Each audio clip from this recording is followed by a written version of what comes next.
Selamat pagi adik-adik. Bagaimana kabarnya hari ini? Baik. Masih semangat untuk belajar? Masih. Baik. Untuk petugas pikir sudah menjalankan kegiatan hari ini? Sudah tahu. Sebelum kita memulai kegiatan pembelajaran kita hari ini, saya minta ketua kelas untuk memimpin doa. Silakan ketua kelas.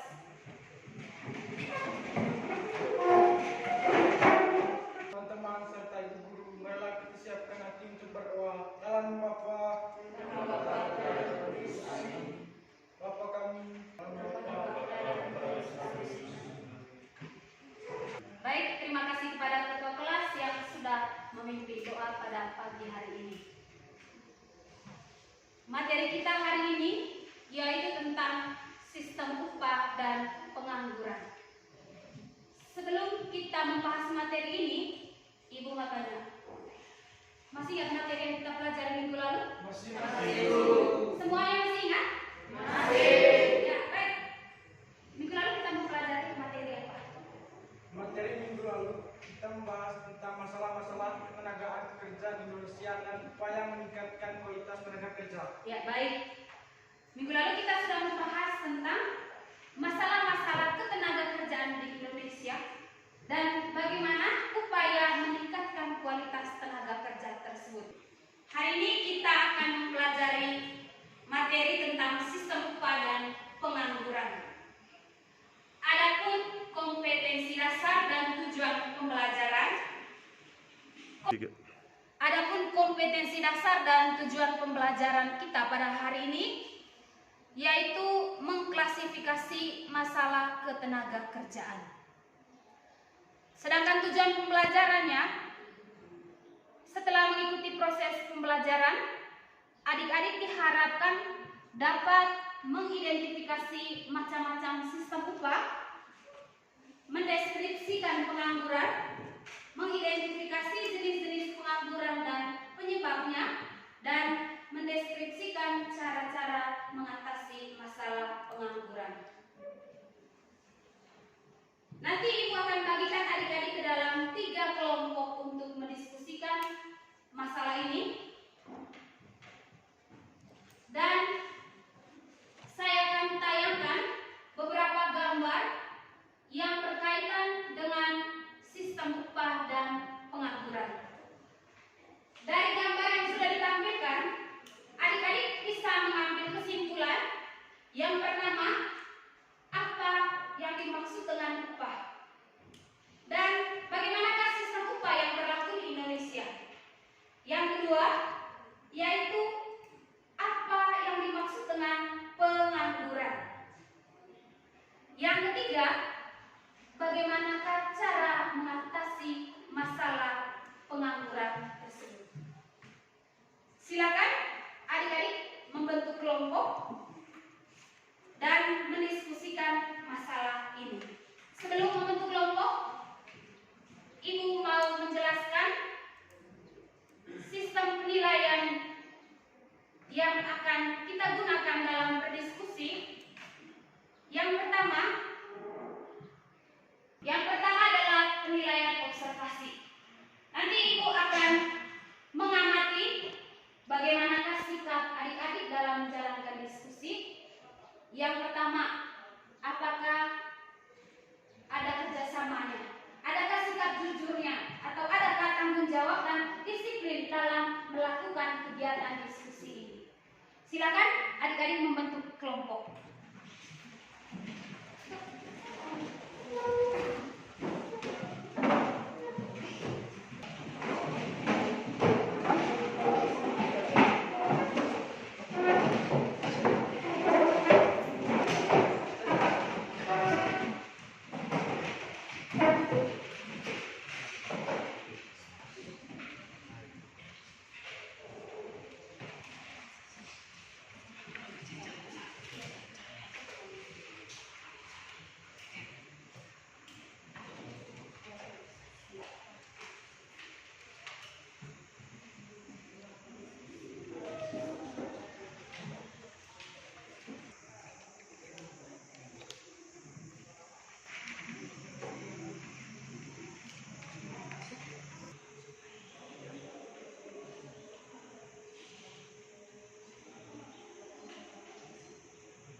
3. Terima kasih atas waktu yang diberikan kepada kelompok kami. Kami akan memperlihatkan hasil diskusi kami. Pada teman Hingga, saya akan memberikan waktu dan kesempatan. Menurut saya kesimpulan yang saya ambil adalah sistem upah. Upah dan tujuan yang diterima. 3. Terima kasih atas waktu dan kesempatan yang telah diberikan kepada kelompok kami. Kami akan memaparkan hasil diskusi dari kelompok kami.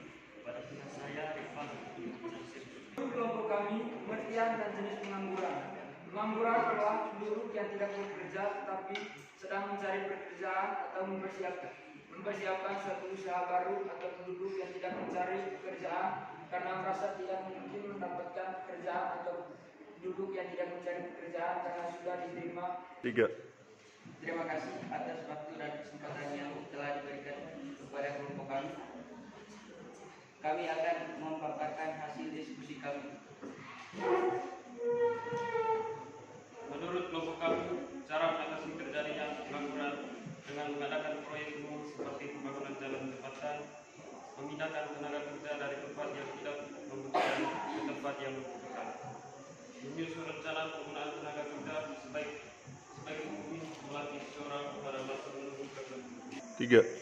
Baik, terima kasih kepada adik-adik yang sudah memaparkan hasil diskusinya berkaitan dengan materi sistem upah dan juga pengangguran. Mungkin ada yang bisa mengambil kesimpulan dari materi pembelajaran kita pada hari ini? Ada? Silakan. Menurut saya, kesimpulan yang saya ambil adalah sistem upah.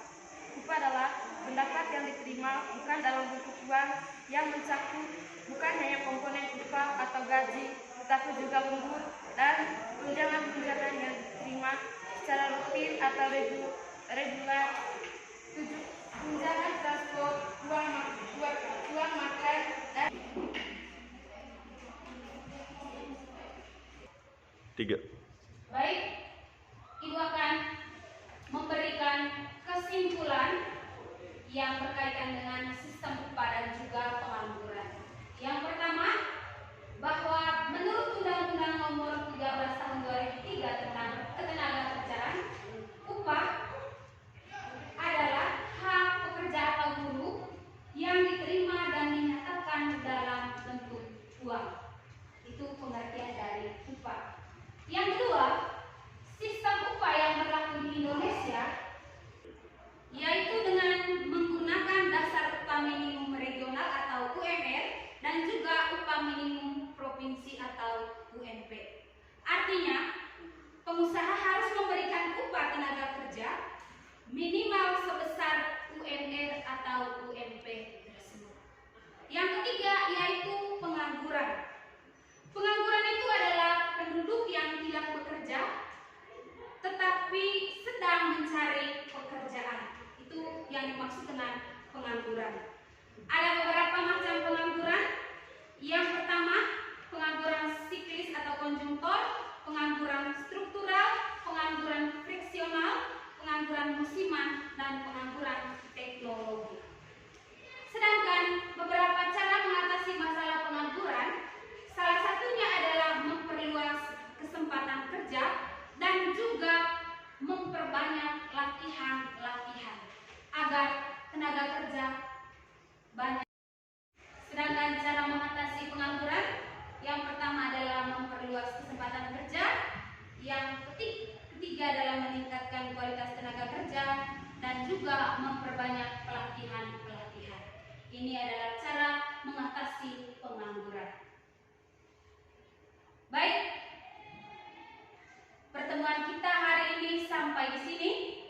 Minggu lalu kita tenaga kerjaan dan pelajaran selanjutnya yaitu tentang pertumbuhan dan pembangunan ekonomi. Ibu berharap adik-adik membaca materi ini dan minggu depan kita akan bahas bersama.